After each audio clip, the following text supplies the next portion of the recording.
The Black Sea is one of the most isolated seas in the world. However, a few times every century, whales migrate there. They travel a long way from the Atlantic Ocean through the Strait of Gibraltar into the Mediterranean Sea and the Bosphorus Straits, then into the Black Sea. It is an inland sea between southeastern Europe and Asia Minor, spanning 420,000 square kilometers. If the whales were always guests and visitors, one land-based predator was long the master of this huge area, the Bulgarian boyar Dobrich-City, from the late 14th century. He often crossed the Bosphorus on the way to the Mediterranean, where he was a conqueror, not a guest. The prince's dreams of conquest disturbed even the mighty admirals of the Genoese fleet. Dobrich-City, who succeeded his brother Balik, ruled one of the three countries at the time which called themselves Bulgaria. The German knight Hans Schildberger described the political division of the Bulgarian region in the period before the conquest by the Ottomans of the First Bulgarian Kingdom. Northwest Sweden-Turnovo, Bulgaria, lay against the second Wallachia, Bulgaria, and the third was located where the Danube flows into the Black Sea. The Dobrudzha of Dobrich-City. Dobrich-City successfully intervened with military force into the intrigues of the Eastern Roman Empire, commonly known today as the Byzantine Empire. But the greatness of the eastern part of Europe had already expired. From Asia came the rising tide of the Ottoman Empire, which would rule the area for the next 500 years. The epoch of the ruler of Dobrich, or as it was known, Dobrich-City, also came to an end. But to get to this point, it took a long time. More than usual, even on a planetary scale. Civilization in the Dobrich region and Dobrudzha began approximately 7 millennia ago.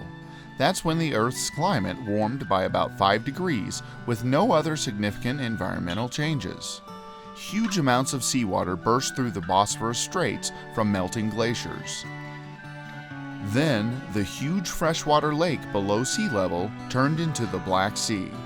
In a very short time, though, over 100,000 square miles of coastal area were resettled by the inhabitants of the area.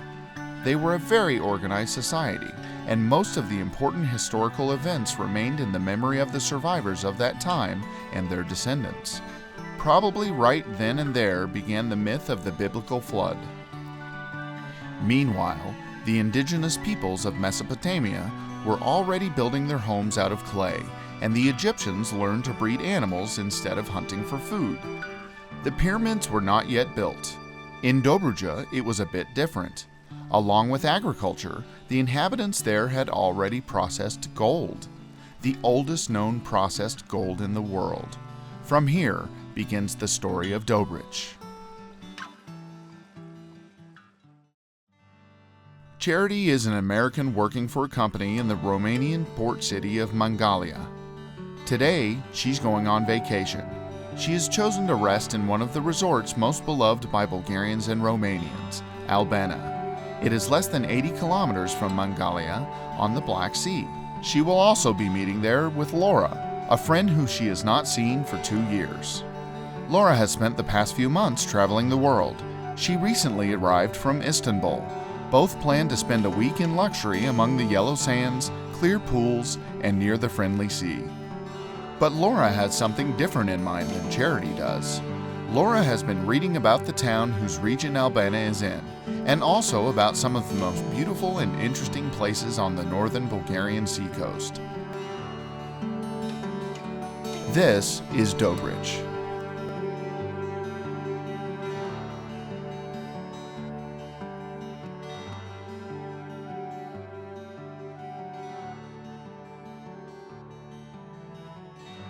Charity, did you know that only 40 kilometers from here is the town with the oldest worked gold in the world? I think we should go there first. The beach can wait. Well, I did know that the oldest worked gold was here in Bulgaria, but I thought it was in Varna. That's what most people think, but actually, Dobrich is 10 centuries older. Let's head over there and see some extraordinary sights. Okay, but we're coming back here. This is Dobrich. It's a familiar story to Americans in Europe. The mythology concerning the biblical flood coincided with the influx of strong ocean flows into a huge lake near Dobrich. But this disaster is not the result of fantasies. One piece of evidence of this world-changing event is the deep sulfide layer discovered by geologists. Some scientists believe that the name of the town of Dobrich comes from the Latin word zald apa or zald aqua, which means cold water, and then was transformed into the Slavonic term for good water, which means Dobrich. Dobrich has several times throughout the course of history changed its name, and each time the events surrounding the name change were dramatic. But this always seems to be the story with the name changes of capitals. There is another ancient capital there. It is the largest city of dead in the world, a prehistoric necropolis near Lake Dobrich. It is one of 4 necropolis found in the world from the Copper Age. In Romania, I heard that 2 of the 4 prehistoric necropolis are in their territory. That's right, the 4th is in Varna, but the largest is the big island in Dobrich-City. For perhaps the first time, exited its social infancy and entered into a web of collaboration right here in Dobrudzha. In fact, take a look at these coins right here. They were minted not too far in Dobrich-City. Well, let's go! All right, let's go. This small area is a model of the history of mankind. There have been found sediments from as early as 5250 BC up until the 11th century AD. This means that the development of life and civilization on the Big Island were not interrupted for almost 7 millennia. The oldest remains of a settlement in the territory of Dobrich date from 3 to 4 millennia before Christ. This is the time during which Aristotle and Alexander the Great lived. But the true symbol of the region is gold, the oldest worked gold in the world. Prehistoric gold was mined and processed here. Even today, nearly all debts can be covered with gold. Currencies come and go, but gold is forever. Did you know that Dobrich was kind of a prehistoric Wall Street? So it seems like it's always a question of money. Actually, the story of the Phoenician characters minted on the coins is pure legend. Close to the edge of Dobrich have been found 8 villages from different eras in time. Just like in their world, science has compared all of the artifacts and findings from these different ages. When Troy was fighting the war for Helen, here, the hectic business of life was in full swing. The Black Sea is inextricably entwined with antiquity. 10 kilometers from Dobrich is Shabla.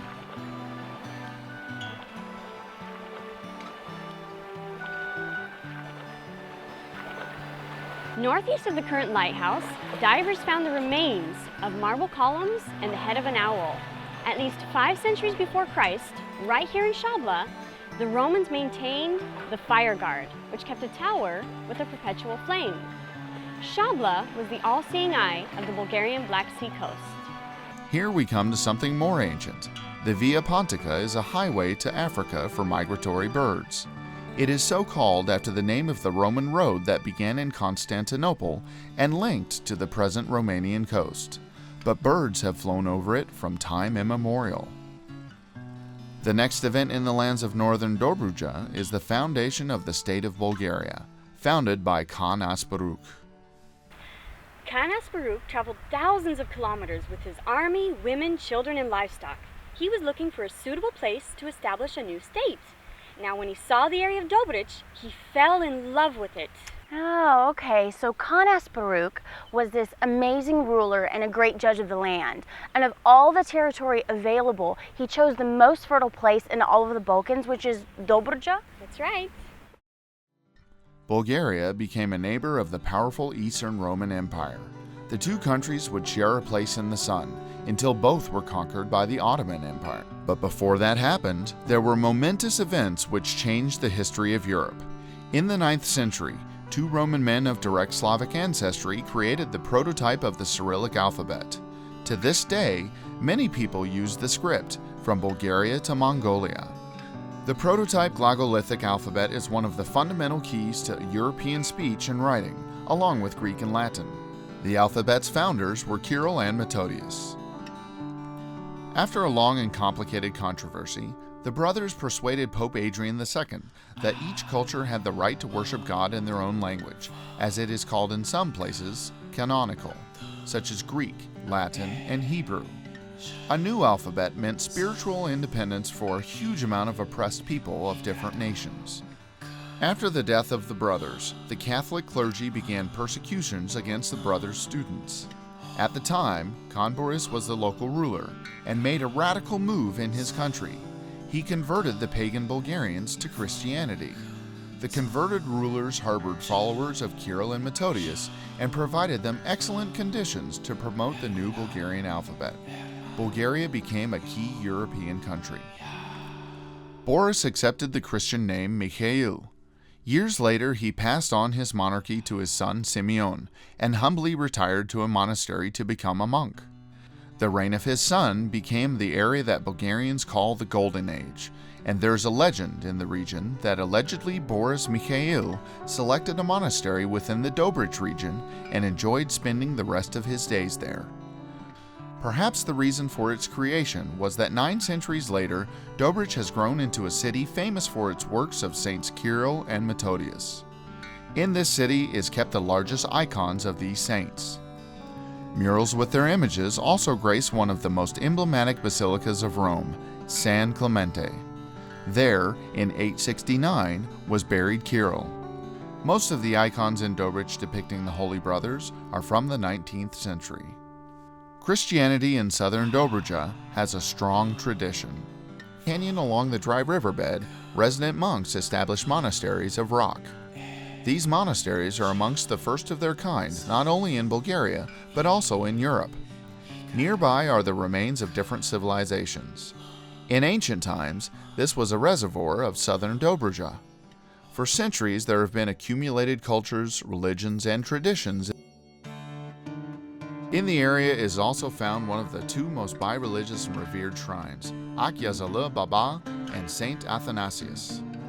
It was a Muslim monastery, or tekke, at the end of the 15th century. For centuries, it was a cult center derived of various Muslim orders that belonged to the mystical Sufism. But the place is revered by both Muslims and Christians.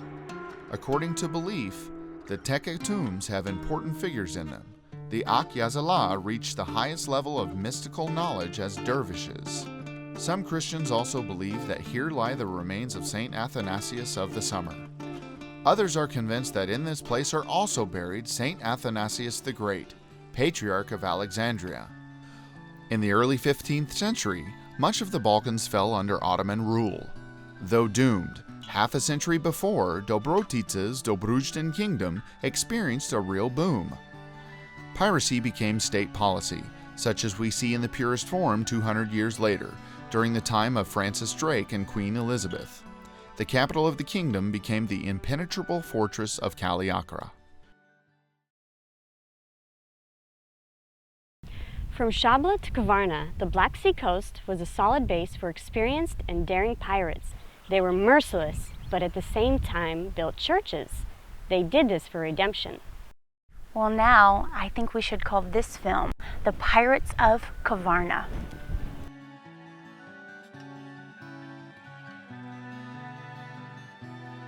Genoese and Venetian pirates also struck back and made raids along the coast. But during the last 30 years of the 14th century, this region was booming. They built ships to export grain and imported perfumes and spices. And then, the Bulgarian state fell, conquered by the Ottoman Empire. Several decades later, Dobrich reappeared out of nowhere. For the Turkish founder of Dobrich was considered to be Hacioglu, a traitor. Constructed fountains suggest that long before Hacioglu came here, the territory of Dobrich had been populous. When Dobrich was refounded by the Turks, this time it was called Hacioglu Pazajic, there were 14 working fountains. Oh, so the modern equivalent of something like basing a city in a place where there are 14 metro stations. Turkish trading settlements were made here, called Pazarcık from the Turkish word of pazar, meaning market. Hacioglu didn't trust only his own predictions for the prosperity of the city. He probably found and approved the area for the market himself. The Hacioglu Pazarcık quickly became a center of weaving, homespun tailoring, leather, cooperage, and marketing of agricultural products. It became a key city in the following centuries. It helped Dobrich become a spiritual center for Orthodox Bulgarians during the early Ottoman rule. Residents of Dobrich raised their first church, St. George, in 1843, which was burnt down during the Crimean War of 1853 to 1856, but elevated again in 1864. Such was the fate of the Armenian church, St. Ovanes. Architecturally, it is one of the most interesting buildings in the town of Dobrich. It was built in 1894 on the site of an older church from the 17th century. It was built by Italian masters. The undisputed spiritual symbol of the town is the Church Holy Trinity. Completed around 1910, a plethora of the most remarkable artists of Bulgaria throughout the 20th century participated in her building. Chief architect Petko Momchilov, only 28 years old, won a competition against Gustav Eiffel. His are some of the most emblematic buildings of Sofia and Varna: the Synod Office, the Central Baths, Alexander's Hospital, and the Varna Girls' School. The icons are by Gospodin Zhelyaskov. Zhelyaskov was the winner of a competition held amongst the Holy Synod of the Bulgarian Orthodox Church. He moved to Russia, where he was spotted by Ilya Repin himself, the author of the best-known portraits of Tolstoy and the masterpieces Berlatsi at the Volga and Kazakhs writing a letter to the Turkish Sultan. The artist invited the young Bulgarian to his master class. Relations between the two grew into friendship, and the maestro kept in touch from a distance. The icon painter would baptize his two daughters with the names of Repin's daughters, Vera and Nadia. In Bulgaria, he had the honor of being amongst the few Bulgarians who participated in the painting of the patriarchal church St. Alexander Nevsky, the cathedral in Sofia, and to this day, the most impressive on the entire Balkan Peninsula.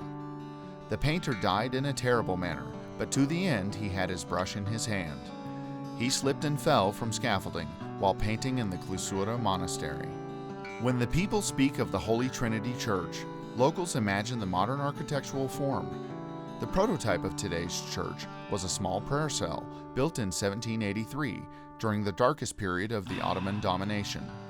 A larger building was raised in 1860 and was opened on May 11th. The date is not just random, but special to Dobrich. This is the day of the feast of Saints Kirill and Methodius. 100 more years pass. The city experienced its ups and downs. Even when it fell outside the territory of Bulgaria, it was still strongly Bulgarian, and the inhabitants never stopped celebrating the day of Kirill and Methodius. But surprisingly, during the last century, no new church has been built. The population has grown tenfold and demanded another place of worship. In 2010, a new cruciform church, St. Clement Ochridsky, was opened to believers, named after one of the disciples of the Holy Brothers. During the 9th century, Pope Adrian II personally ordained into the priesthood Clement, Archbishop of Ohrid. Icons in St. Clement are from the 18th century by the painter Stefan Ivanov. The history of these icons is as bizarre as the lives of the saints which they depict. Shortly after their creation, they were transferred to the Bulgarian church in Istanbul. A century and a half later, during the 1980s, the communist authorities in Bulgaria started to change the names of ethnic Turks born in the country. One of the goals was to drive them back to Turkey. Communists called this the revival process. Diplomatic relations between Turkey and Bulgaria were sharpened. The icons disappeared. Bulgarian secret services managed to find them after more than 20 years. They finally reclaimed them from an antique dealer in Berlin. And here again is the link between Dobrich and Kirill and Methodius. The authorities decided to endow the recently reclaimed collection of icons to the newly built Clement Ochridsky Church, named after the student of the brothers Kirill and Methodius. The temple contains pieces of the relics of Saint Sergei Radonezhky, canonized by the Russian Orthodox Church in 1452. Another saint is far more important to the city. St. George is not only an ancient church, but also the name of one of the first parks in Bulgaria. This garden city was founded 11 years before the liberation of Bulgaria from Ottoman rule in 1867. After a century and a half, it is still a blessed place to Dobrich. It was built by following all the rules of European traditions. In this pleasant and cool park, many important visitors have enjoyed a stroll. The writer Yordan Yovkov. His works are amongst the most sentimental and sensitive Bulgarian classics. Although not born in Dobrudzha, he was forever fascinated by this most fertile, but also much bloodied, land. Yovkov was involved in 3 wars. He described his experiences in short stories without hatred of the enemy and with compassion towards the soldiers on both sides. Sympathy for the fallen enemy has been a part of the mentality of the people in this region. A terrible event for Dobrich and the whole of southern Dobrudzha began: the Romanian occupation. In 1878, when Bulgaria had just been released from 5 centuries of slavery, in the village of San Stefano at the Sea of Marmara near Istanbul, a peace treaty was signed to end the Russo-Turkish War. This heralded a new era for Europe. Bulgaria was resurrected. Montenegro, Serbia, and Romania received full independence. Britain, Austria-Hungary, and other major powers were entangled in complex and secret negotiations. They literally began to draw the future borders of Europe on a map. They did this to keep the balance and diminish the threat of a new global outbreak of war. The most compromised was the future of small, newly liberated nations. The result was that Russia regained the territory lost from Romania after the Crimean War, southern Bessarabia. In return, the Romanians received part of northern Dobrudzha, which was inhabited by Bulgarians. Conflict between Romania and Bulgaria was inevitable at that point, and all the Balkan nations were destined to become a part of it. In 1913, the inevitable Second Balkan War began. Greece, Serbia, and Montenegro allied against Bulgaria. Just when Bulgaria was fighting to the west and the south of the country, Romania attacked from the north. Southern Dobrudzha, and with it its chief city of Dobrich, were doomed. They fell under Romanian occupation. 3 years later, during World War I, Bulgaria declared war on Romania and took back their territories. The Kingdom of Bulgaria became an ally of Germany, Austria-Hungary, and the Ottoman Empire against the Entente, Russia, Britain, France, and the other Balkan countries. Dobrich also has another very important event in Bulgarian history. The historical value of Dobrich is epic. Near Dobrich, Bulgaria managed to defeat the Russians, the Romanians, and the Serbs in World War I. At glance, the battle for the Bulgarians seemed impossible. Against them were amassed numerous superior forces: the Romanians, the Russians, Serbs, and Croats. But the fighting for Dobrudzha was led by the brilliant generals Stefan Toshev, Ivan Kolev, and Todor Kantarjiev. A battle which was considered impossible to win was overturned by an unthinkable attack against the enemy cavalry by infantry. Organizing the attack was General Kolev. The audacity of an infantry attack against cavalry was at the time considered absurd, for it had almost no chance of success. But the Bulgarian soldiers on all fronts fought valiantly. At the end of the campaign, when Dobrudzha was released, Kolev was awarded the German Cross of Honor by Field Marshal August von Mackensen, the Allied Bulgarian-German troop leader in the Balkans. A father of the Blitzkrieg in World War II, General Field Marshal Heinz Guderian would write about Kolev's expertise.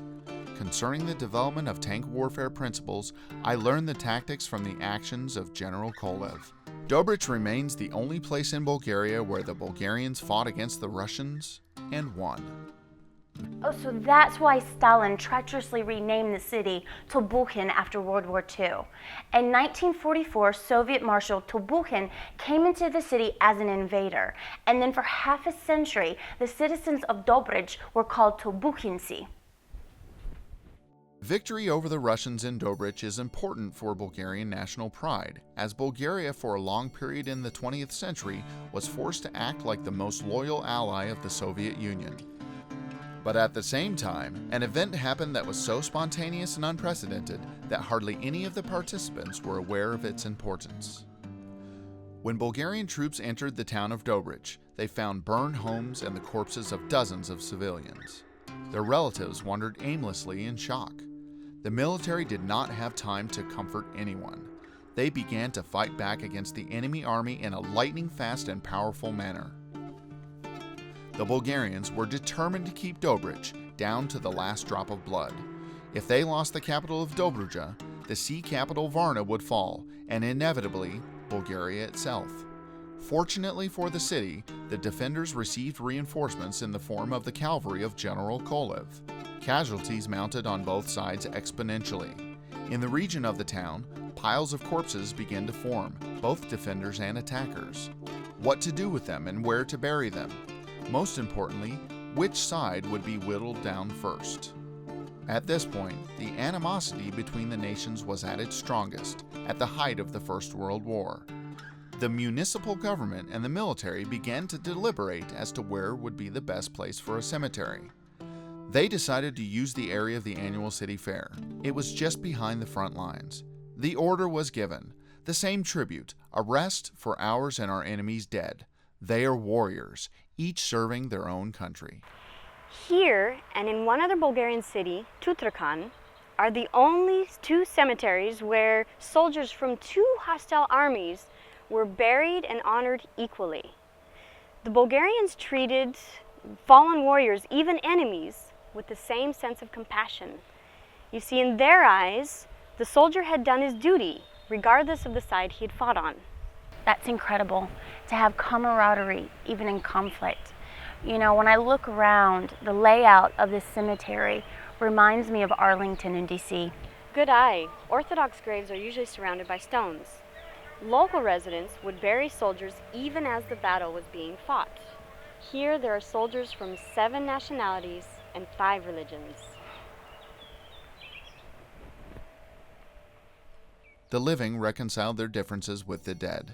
Today, the cemetery of Dobrich is visited not only by tourists. The descendants of the victims from all sides often meet when visiting their ancestors.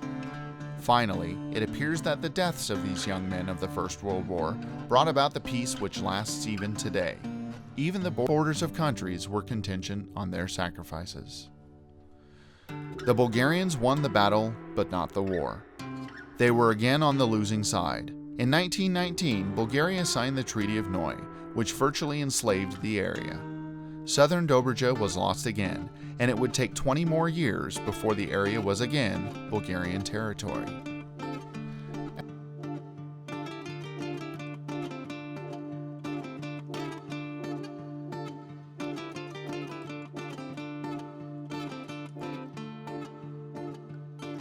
Let me show you something that you can't find anywhere else in the world. They call this the Little Monte Carlo. It looks the same, but with maybe fewer yachts and princesses. Oh, there are yachts, princes, princesses, kings, and queens. At the beginning of the 21st century, Balchik became a global archaeological sensation. Just below the surface of the earth lies what appears to be the world's only preserved temple of the mother goddess Cybele. The worship of Cybele was a cult from Asia Minor. In the Roman Empire, they even believed Cybele brought them victory over their arch-foe Carthage. But then came new times and new gods. The temples of Cybele were torn down where they stood. From the wave of change of the gods in 544, the temple of Balchik absorbed the mother goddess, and paradoxically, it was almost completely preserved.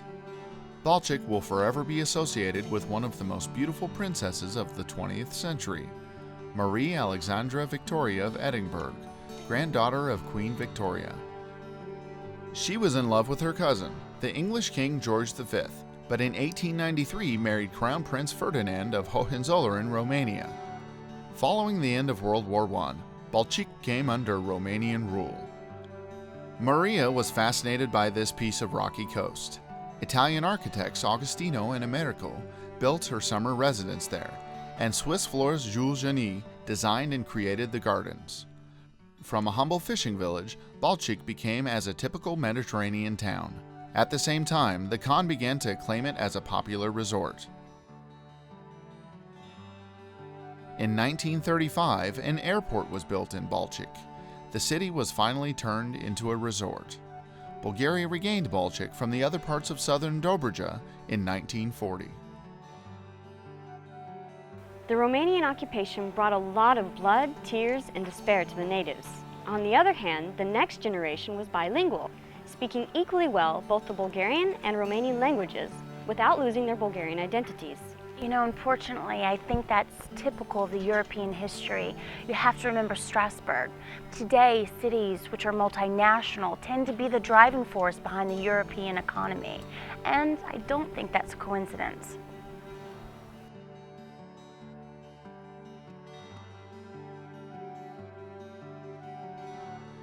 Although it has borne its wounds throughout history, today Dobrich is a city of joy.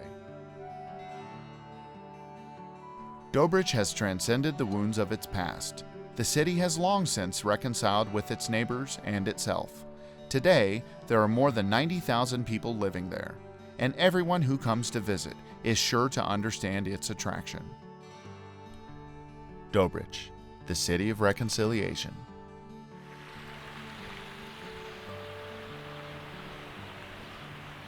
From Dobrich, I think we learned a lot about not only Bulgaria, but also European history.